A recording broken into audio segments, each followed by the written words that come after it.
welcome back to Cast Me to Hell with me, Seb. And with me, Robbie.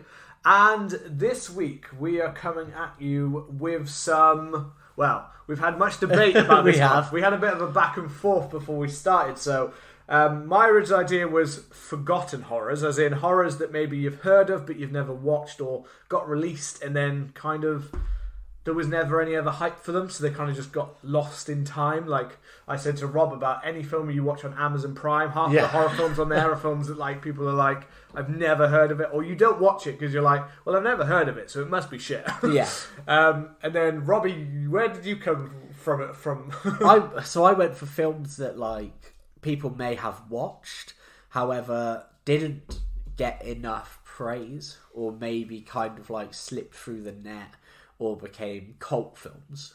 I'd recommend those. So that's what I went for. They are quite closely like the because at the same time I was trying to say there are links there because they're kind of underappreciated. Yeah. And underappreciated ones are kind of like at the same time. So some of the ones like I've said, you might have seen the ones I watched, but I feel like in general they're ones that are kind of either people say I have seen that. But then everyone else around them's like, oh yeah, I wanted to watch that, but I never actually watched that. Yeah. Or it's ones that you watched like years ago, and you were like, oh, I forgot that even existed. Yeah. So I feel like there is a balance, underappreciated, forgotten horror films. There you go, there's a title. There we go, we've got it. It's both in one. Underappreciated, forgotten horror films. That'll work. So, so we are here to talk about those mixture of films that, like I've just said, that you might have watched it in the cinema, and then one day you see it and you're like, oh my god, I completely forgot I ever even saw that film. Or you watch it like, I liked that, but I feel like no one ever else has ever watched that film ever. Yeah. And I said for Rob, I thought this was actually a perfect one for Rob, because Rob always comes out with ones that he's watched like on Shudder or Amazon, where it's like, you mentioned it and I'm like, I've never even heard of that one. And I feel like some other people will be like that as well out there, who are like, we literally, unless we grew up in the 80s and we were actually watched that horror film in the cinema, we rented it from Blockbuster in the 90s, then we never even heard of that horror film. So there's definitely a few of those. I feel like there are ones that are going to be slightly more recognisable, and then there are ones that people might be like, no, I never heard of that one. And it all depends on your perspective of which films you've been around and which ones... You might say we're completely wrong and that's not forgotten, or you might get a nice list of recommendations to watch this Halloween of ones that are brand new films for you to watch. Yeah, I happen to be a little bit of a snake and say that I have previously spoken about two of these films because I had to do a last minute substitution. But I think that was a solo episode, so nobody listened to it. I don't blame you, don't worry. So I may repeat two of them, but they do kind of fit into this. One does fit into something that would be probably forgotten, fly under the radar, and the other one is I would say it's more of like a recommendation. I'd be surprised if people have watched it. You know, that kind of vibe. I feel like I've had ones that were... Whether people absolutely love them or not, I don't know if I've come at it is Halloween recommendations, as in like check out a new horror film you might not have heard of. I can't say with all of the ones I've chosen that I'm 100% like, yeah, that was an amazing horror film. That's not kind of where I came from. I was kind of just more like, I remember hearing about that, but I never watched it, or I've seen this a million times, but I've never seen it. We all have horror films like that we watched, or we saw the covers of. Yeah. You know, we talked about that before, that we'd seen like the cover of certain films like a million times. Like a while ago, I watched Fear.com. I'd seen that throughout my childhood. I'd seen that. I'd never watched it. Yeah. Finally watched it. Shouldn't have watched it. It was fucking terrible. But you know what I mean? Like you have all of those ones where it's just like, I've seen that a million times, but I never actually committed to watching it. Some people out there might have already done that. But yeah, so it's recommendations, not necessarily for perfect films, though. It's films that, like, there might be something interested. Like, I had as always, I had like loads, and then I've kind of whittled it down. And now I think there may be a running theme through all three of mine that I've managed to now realise that is there. So mine have a slight theme through them. And there was one I almost did that was, I'd previously talked about a character's death in a previous episode. Okay. But I decided not to include that one purely because I was like, if I do those three, I've got a theme. So that's pretty much the only reason I went for those recommendations. Maybe we'll have an honourable mentions at the end. But Who wants to start? Well, before we start, please remember to hit that subscribe button and leave us a lovely review. We wore number one podcast in Japan and Algeria. I am rinsing that. That is our claim to fame. I can't wait for the world tour when we go to those two countries, you know. I'm just rinsing it. So I'll let you kick off the list. You've teased us a little bit. You've tantalised me. You know? You've tantalised me. So I'm going to start, I think, with the one that I feel people maybe know a little bit more. Yeah. But I feel like a lot of people I've talked to are like, oh yeah, I've heard of that. I've heard it's really good. I've heard it's great, but no one else has actually watched it. Yeah. I don't know if you have watched it. My first one is The Guest by Adam Wingard. No, I've heard it's got a very John Carpenter feel. Yeah, it's a very. It feels like it's like Halloween, but trying to make a person into Michael Myers, but actually be a person, like a talking person. Yeah. But having the presence of like a Michael Myers, while also not being. This is a one that some people I feel like would.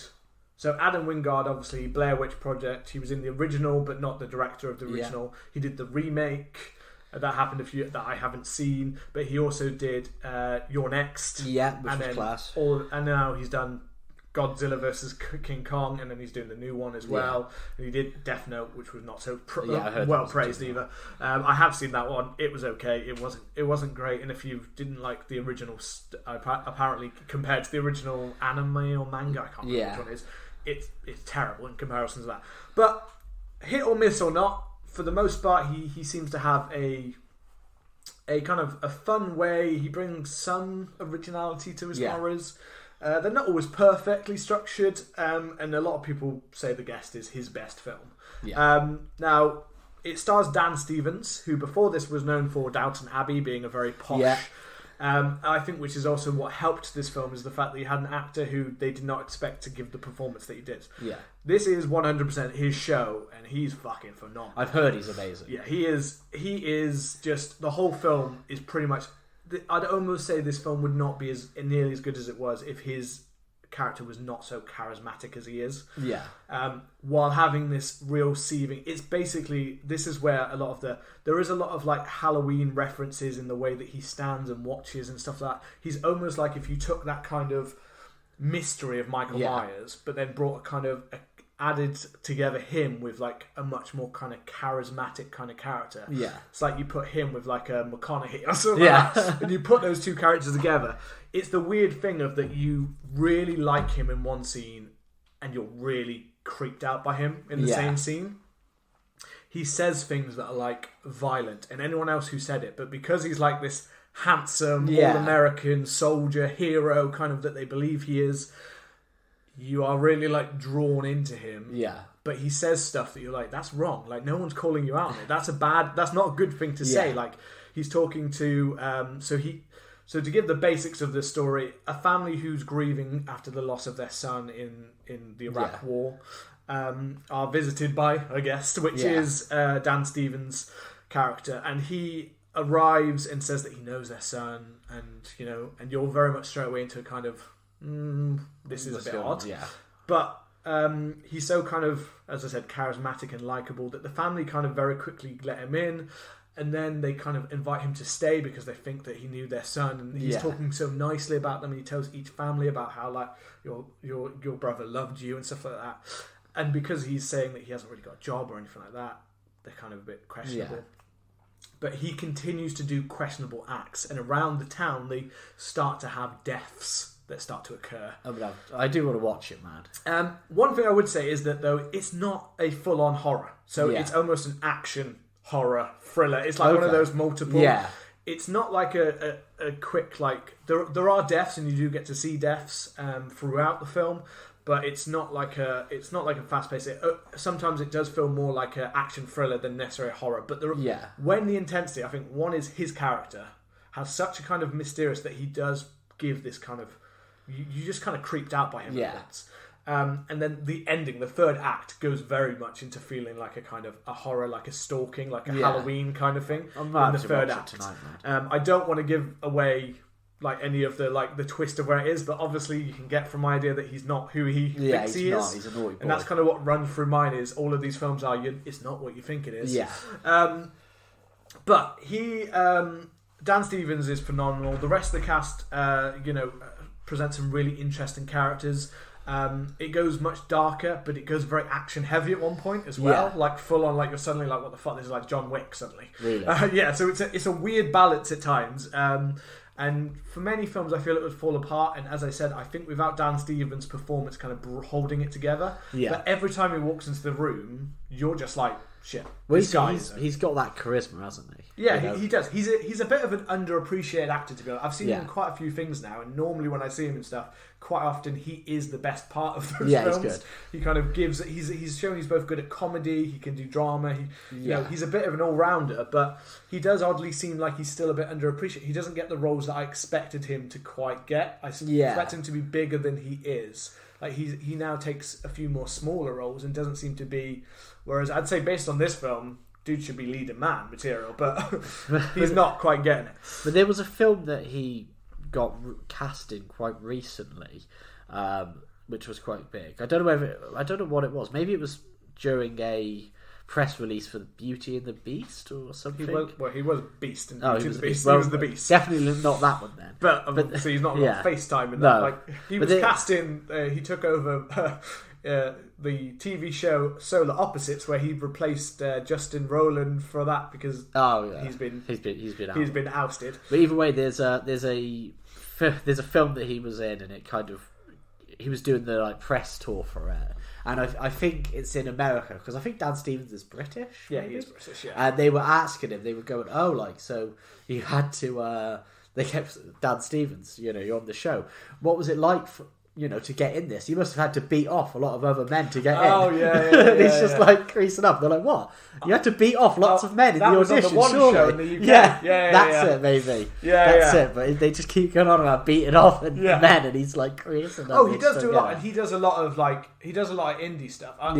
From what I've heard, he is one of those people that is like generally like a truly nice guy, and he is up for anything. So he'll take any role. So he's very much a character actor. I'd say at this point, he is one that he'll pop up in any things. So like from this to being this like mysterious kind of like whatever he is, soldier, hitman kind of thing, to like appearing in like Eurovision, the movie, the Will Ferrell I heard one. he was in that. He was great in that, but playing this kind of really camp, over the top kind of figure. Yeah. Even to like playing the Beast or whatever, they're each time he's very different in his roles. Even the role that got him big in Downton Abbey, I have never watched Downton Abbey, but I know that he was this quite like posh kind of character who had like a sudden death that everyone was like, oh my god, you killed off the best character, whatever. But no, this to go back to this, it does have some really like horrific, because again it's not like all fast. Again, it's quite a slow build in the first act or two. Then it suddenly like kicks into crazy overdrive of just like death, destruction, and like what the fuck is going on. I'm gonna have to check it out, man. I heard it is a really fun ride if you like things like You're Next, because that's kind of it's got a tone that you do notice. Adam Wingard has a certain style that I am recognising if you've seen this, or his one in VHS. I think he did one of the parts. I can't remember which one it was. He did, yeah. But those kind of parts. But no, it's very him, and he has got a love of like Adam Wingard has this love of like 70s and 80s horror with that kind of slight. There's always a slight cheesiness that I find that is within him. Even like Godzilla versus King Kong had this kind of oddball kind of almost like 80s cheesiness at times to it about the way that they approach certain characters and stuff. So that is still present here. But I don't know why. Like literally half the film and all I can think about is Dan Stevens' performance, and it's worth it just for him, and it's worth it for intensity. It literally is in my head. It is like Michael Myers if you suddenly gave him like an actual personality. Like it's like that. And he's not, because it's like a soldiering thing, and it's not that. But there is something. I don't know why. It's just an intensity of a character that suddenly, the stalking nature that suddenly makes you feel like he's watching you.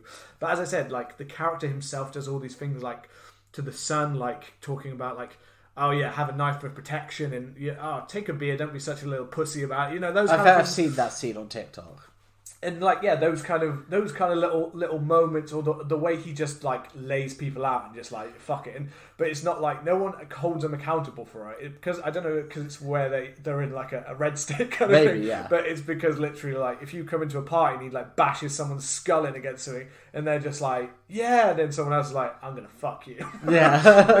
that's what he's giving off. He's like taking names, fucking whatever's around him. Whatever he can. I'm going to have to watch it. It's been in my list for a while, man. Yeah, that's why I finally committed to it like a week or so. I was thinking, like, what's a film that I have heard about lots of times, but whenever I've talked to other people, I feel like no one's seen it. Like, even when like it was hauled, but at the box office, for an indie film, it did perfectly fine. But it's one of those ones that, like, it didn't make that much money that you know that a lot of people, not that many people saw it. Yeah. So people have seen it based on that.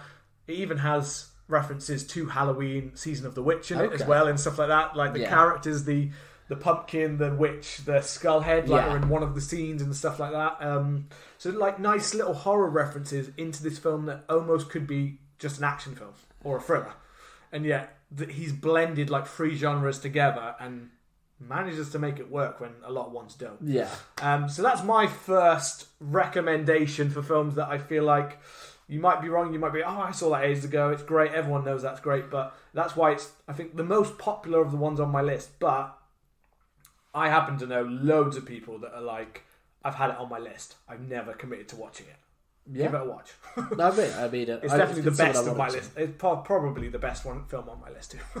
Okay. My first one, now this is one that you watched before me, and I watched it only very recently, but it's a remake.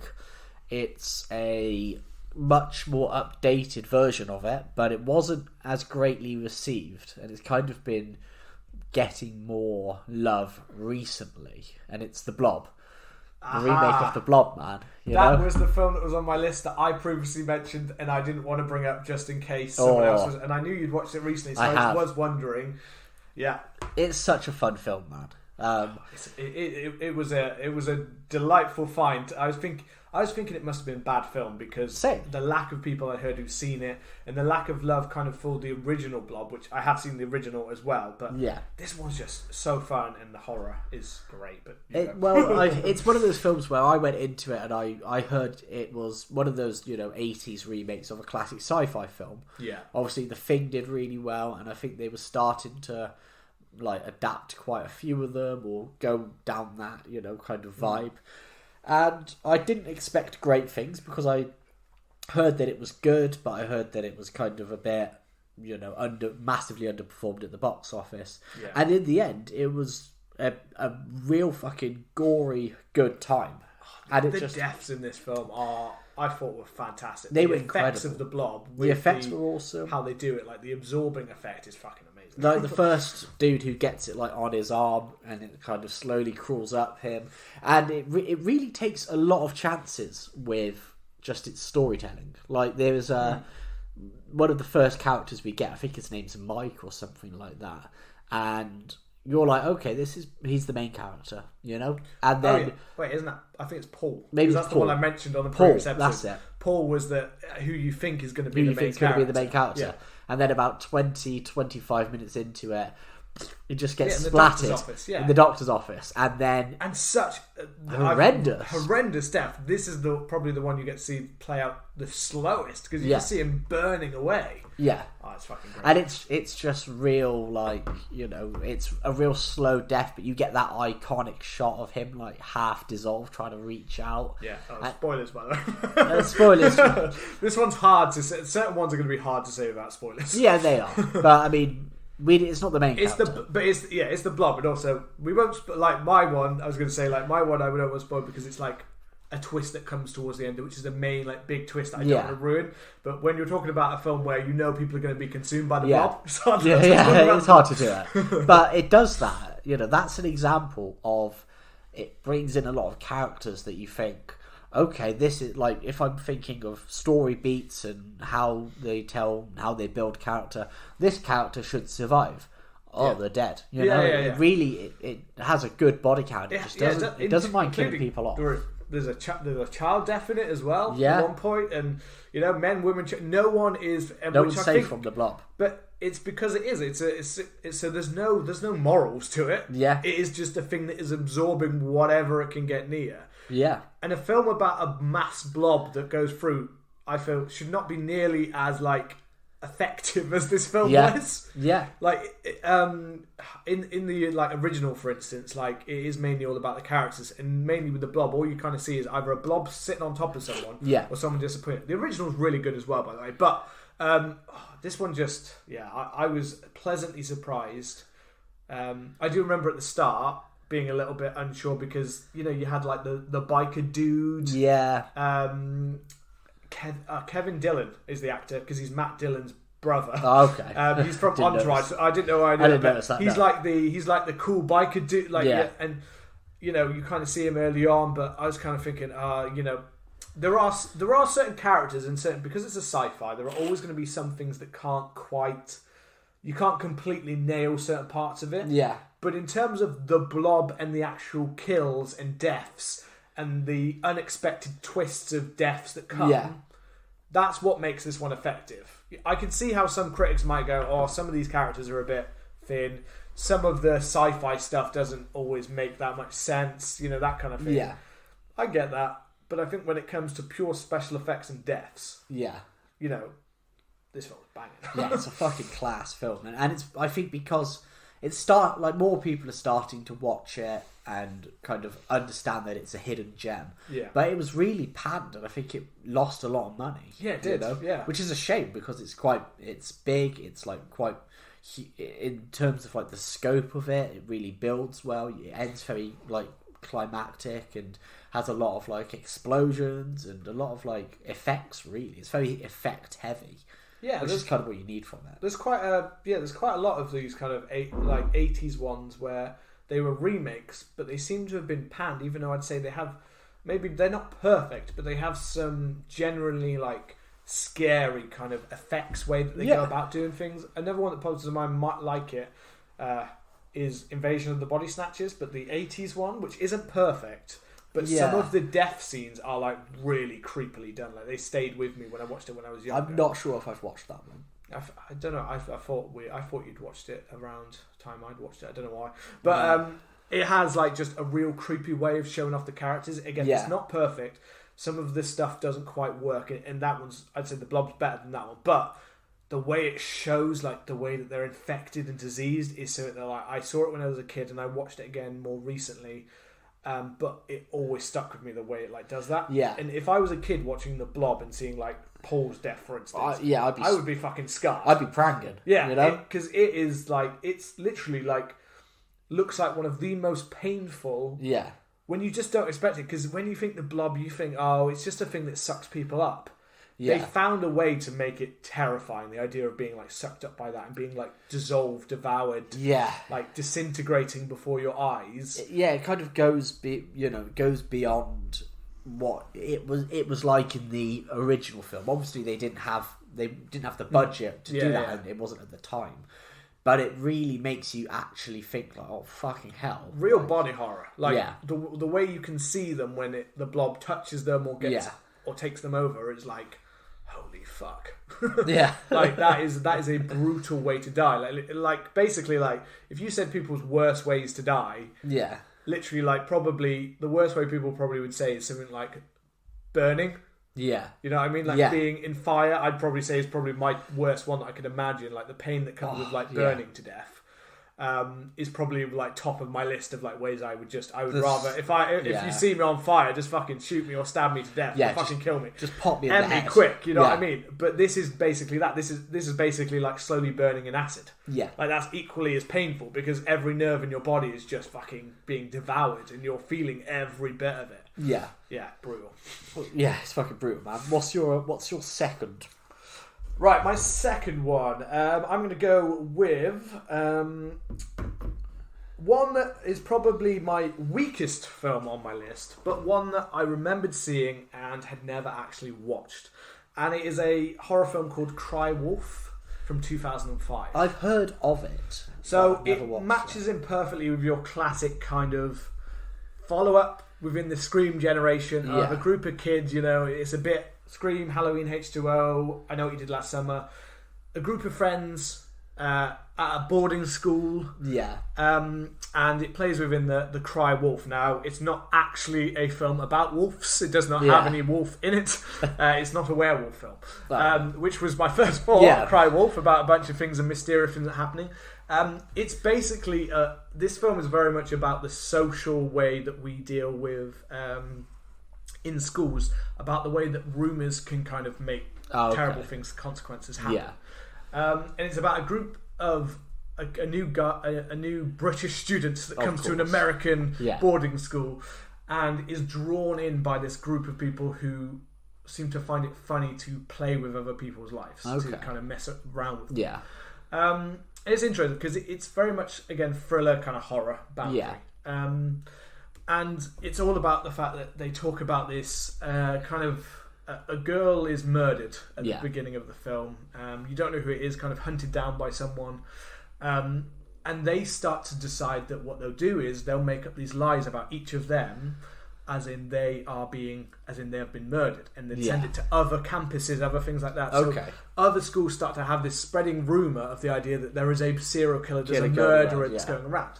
So when I read it, the concept sounded really interesting to me. Yeah, definitely. That whole kind of, he said, she said, so again, Cry Wolf, the boy who cried wolf kind of thing.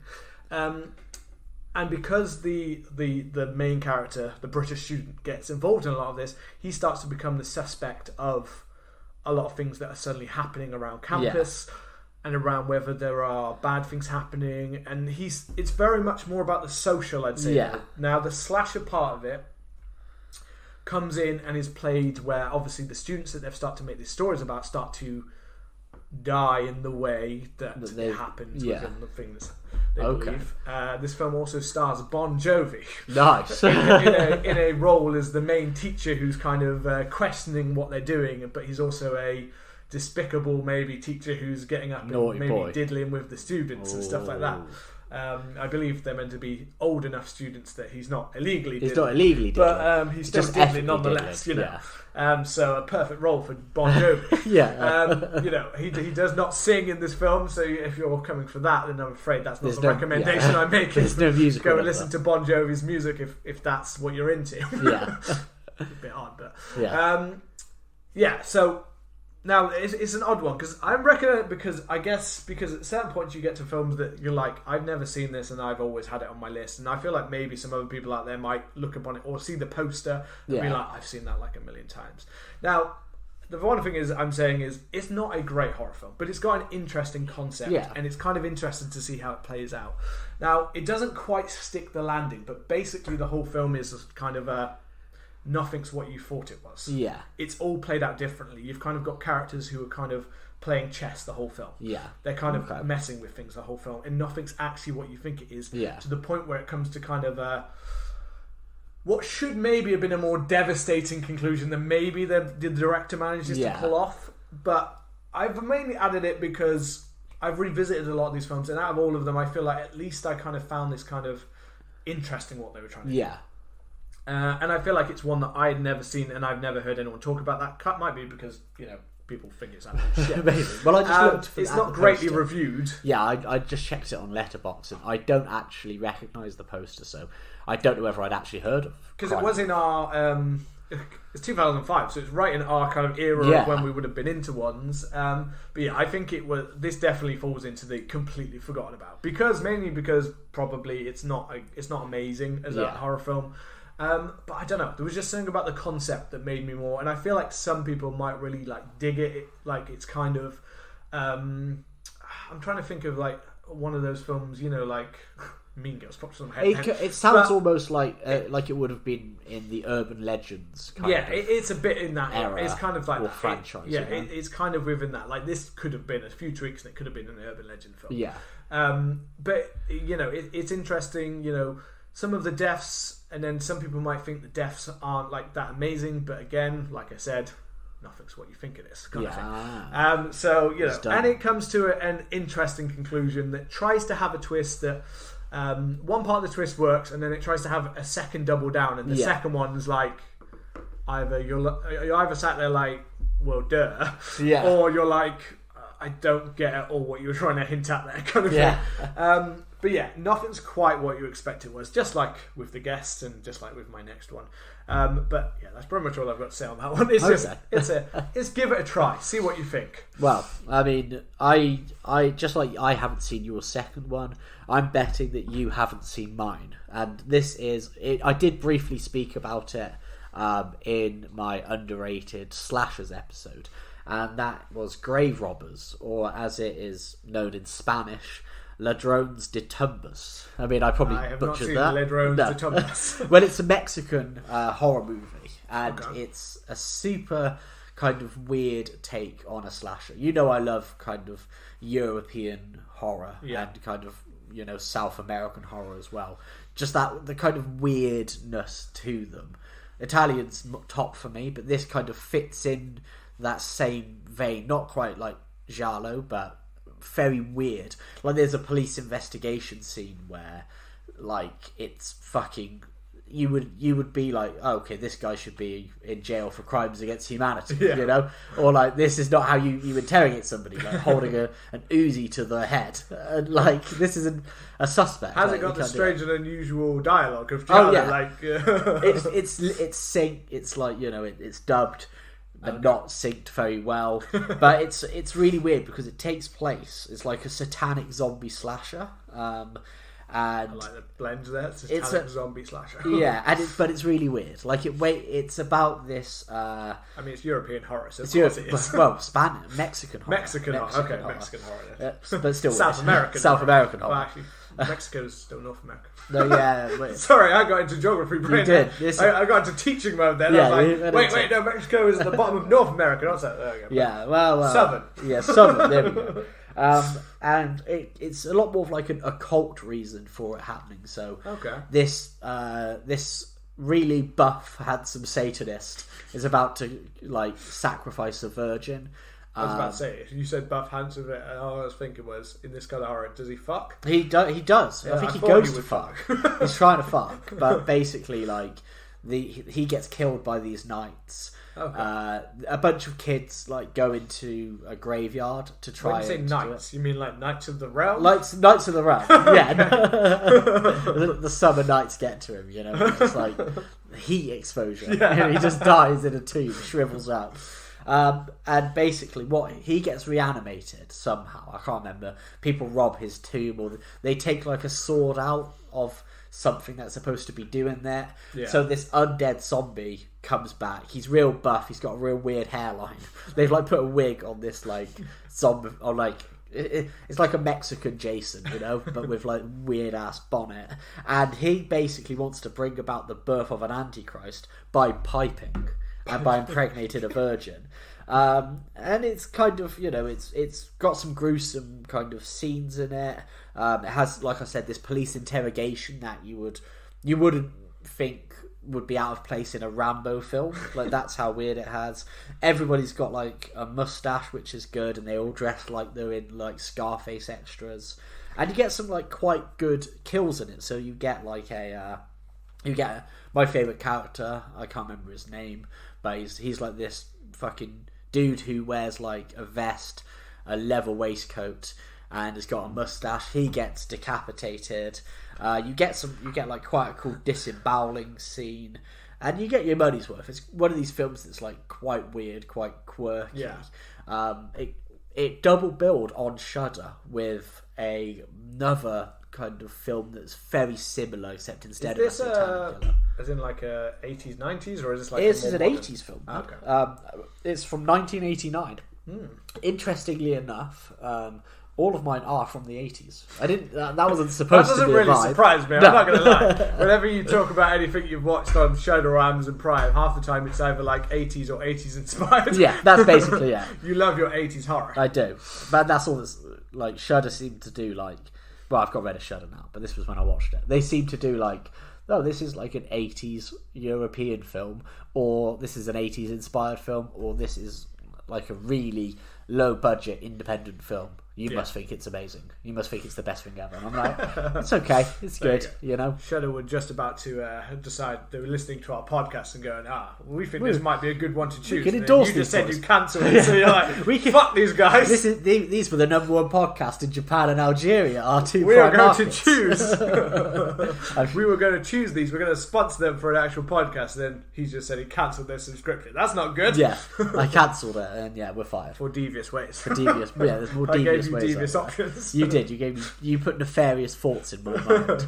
But I'd recommend watching it. It's one of those films where, like I say, get into some outside of your comfort zone and outside. I thought you were about to say get into some outside grave digging. Oh yeah, get into grave robbing. You know, that's the best thing to do. That's the best thing to do this Halloween. Go dig up some bodies. Yeah. Do your own occult rituals, and if you've got a buff body, do the fuck. Yeah, if you've got a buff body, just fuck it. That's my second film. And as always, before we get on to our third ones, I would just give you a nice little gentle reminder to hit that subscribe button and please leave us a lovely review. And Epo, we now go to your third one. My third one. So continuing my little theme of it's not what you think it is, or also in my head, mashing of genres kind of thing, where it's not quite exactly a horror, but it has a mixture. Yeah. It has maybe a little bit more of a thriller or an action film in it. Yeah. And this is one that I first watched when I was... my dad recommended it when we were like kids and stuff like that, and said it was like awesome. It's a French film, a French horror action film. It's called Brotherhood of the Wolf. I've heard of it. It has... the French actors you might know is Vincent Cassel, if you know who that is. He's quite a big... And Monica Bellucci. Pretty much one of the most beautiful women in the world. What about Jean Reno? No, Jean Reno. What mercenary does Jean Reno play in this film? As far as I know, he might be in there because it's like Jean Reno or Gérard Dupieux. One of those two guys normally pops up in anything that is French. It's directed by Christopher Gans. It was a moderate kind of hit, but it's one of these films that I saw it, because my dad, and I think my dad had only seen it because it was like one of those films you watch like on a flight. Yeah. And it was like back when it wasn't like today, you've got like a million choices. Back then it was like, we're going to play, you've got two options, this or this. And he chose, it's like, you can watch Minions or Brotherhood of the Wolf. And it's like, I'm going to watch that one then. I've already watched Minions. I need to watch something else. Of course you have. It's your favourite film. So it is... a film, again, that's not quite what you expect it to be. So it's basically in like the province of France. It's kind of got links to like the kings and the time. And basically, the idea is a mysterious creature is laying waste to the countryside. I'm just going to read the bit because it's just easier to do that. Savagely killing scores of women and children. Unseen, possessed of enormous strength and human intelligence, the beast has eluded capture for years. King Louis sends a renowned scientist and a blood brother, an unconventional team whose combined methods and capabilities may bring the beast down. But the true nature of the beast is not what anyone could have anticipated. Yeah. So, again, it sounds like it's a werewolf film, Brotherhood of the Wolf, or about a creature like that kind of thing. But it's not at all what you think. It's basically like blending like French actors with Crouching Tiger, Hidden Dragon kind of action. Okay. Mixed in with like this like proper graphic, like if you look at the thing, it was like rated R, and it's basically for like strong violence, strong gore, strong nudity, basically what you'd expect from a French film. There's going to be nudity. It's French. Yeah. Monica Bellucci gets her tits out, so and now you'll all go and watch it. I'd have to watch this immediately. Let's stop recording. But it is a. It's such a well-made film. It's got really interesting characters. Yeah. It's got twists both for the horror side of things, for what is this beast, while also having twists for like the characters about who they are to each other and things like that. It's I don't know. I don't know how quite to describe it without giving parts away because quite a lot of it. The action is fucking phenomenal. It's the action scenes are that, but it is a weird genre mashup. Yeah. As I said, it brings like several cultures together into one kind of film. Yeah. But it's like a 2.5 hour film, so it's not short. I believe there's even the director's cut that's even longer. So it's not short, but it doesn't feel like it drags. Yeah. Because when it starts to slow down, you suddenly hit like a big ass action scene. Yeah. And then if you're not hitting an action scene, you're hitting like a violent, horrific, like gore-based scene of whatever this creature is or doing, like mutilating someone. Yeah. It's got bodies that are fucked up. But it's one of these films that I've watched it, and I have seen a few people online popping up saying like, this is the film that, like, why has no one ever watched this film? Yeah. It's like, great. Sometimes it's because, again, it's like a European film and it's just not picked up. Sometimes it's because I think there is both an English and a French version of it. But so there is like both versions that you could watch. But I think I watched the subtitled version originally. And again, that sometimes turns people off. Yeah, just the general people just don't watch those things. But yeah, in terms of like a French horror, it's really good. It's one of the... Well, I haven't actually seen many, to be honest, from France, so, probably the best one I've seen, because I can't think of any French horrors off the top of my head. It is a fantastic mashup. It's a fun ride. It's a bit long. Yeah. There's definitely a few bits that could be cut out of it, I think. But the main twist and the main kind of character parts and, the strong gore, strong nudity, strong action are all great ticks. Yeah. I don't want to talk too much about it because I feel like this film is one of those films you need to experience through the whole thing. But I said The Guest is probably the best film, but this one's not far behind. And I'd basically just say to everyone, and you included, Rob, just go watch it. Yeah, it's one of those ones where you will enjoy it. I promise. It blind. And you like creature features and you like those kind of things. So I think you will enjoy this one. It's an interesting twist on that kind of almost like werewolf genre or something like that. Of what it is, but I'm not going to tell you what it actually is. Well, I'm hoping to watch 2 films tonight. So one of them is already decided as the new Blumhouse time travel slasher, the one that you watched, and I believe you gave 2 stars. Totally Killer. Yes. I did. Yeah, I wanted to watch It's not that it wasn't fun, and I did say that the killer in that looks like Dennis Reynolds with blonde hair. Yeah. But it didn't quite hit it for me. Not like Happy Death Day or Freaky. Yeah. Both of which I thought were really like solid, not amazing, but solid 3-star plus films. Whereas this one, I don't know. There's just something that just didn't work. I think it got too convoluted. But see what you think. You might enjoy it much more. Well, I'm dedicated to watching that and one other film tonight. So far, I'm between either The Guest or a film I've wanted to see for a long time, In the Mouths of Madness. John Carpenter. Oh yeah. I'm tempted. I was considering about watching that the other day. So maybe we'll do an episode. Yeah, a couple of boys watching it. Maybe we could do an episode. Yeah, the third film for me. I'm just stop looking. Anesthesia. And this is a film. Yeah, that I don't recognise it from where I'm it's a film that I saw the poster of a lot, and I heard a lot of the quotes or the tagline from it repeated. And it's got a patron saint of "Cast Me to Hell" in it. And the tagline, a sexual man. It is a sexual man. A very sexual man, and the tagline is... I think I know which one it is, and I haven't watched this. I've had it recorded, crazy enough that we still have it recorded, but we never really use it, but I've had it recorded on my TV for I think a year and a half now, and I still haven't watched it. If I give you the tagline, then you take a guess. So the good news is your dates are here, the bad news is they're dead. Is it Night of the Creeps? It is Night of the Creeps. Yeah. That's why, actually, to be honest, the tagline didn't get it, but I didn't know it was about a date kind of thing. So, and it's how much do you know about the film? Because there's a film. It is like outside of literally like reading the synopsis and hearing that the sexual man was in it. That pretty much is the whole reason. I was like, he's in it. Night of the Creeps is a kind of 80s, I think. It's 80s, yeah. Yeah, 80s. I was like, it sounds like fun. Is it zombies? Or like. Infected or something like that. I'll keep it very vague because you haven't actually watched it yet. But I went into it thinking I've seen some pictures, I've seen something like that. Yeah. I want a fun zombie film. What I found was actually it was a lot more kind of black comedy, tongue-in-cheekness in there. Yeah. But I got a very throwback vibe to something that you would have watched in the 50s in terms of how it, in terms of like what's going on, how it works. I didn't know if this was a remake of a film from the... That's what I actually thought this was a remake. I mean, I don't from the 50s. know if I don't it know is. why. I will consult. But I could be wrong. But it might just be because it's in, like you said, in the style of a remake. That's what I think it is, because it's in the style. I think isn't there one called Night of the Demons, which is a 50s one? I might be mixing it up with that one. There is Night of the Demons, which I was actually considering putting Night of the Demons on. I haven't watched that one, but that popped. So I did have a little look at some lists of like forgotten horror bouts or underappreciated. That those kind of horror bouts. I just said what the horror does that bouts. mean? The horror bouts, these things. Yeah.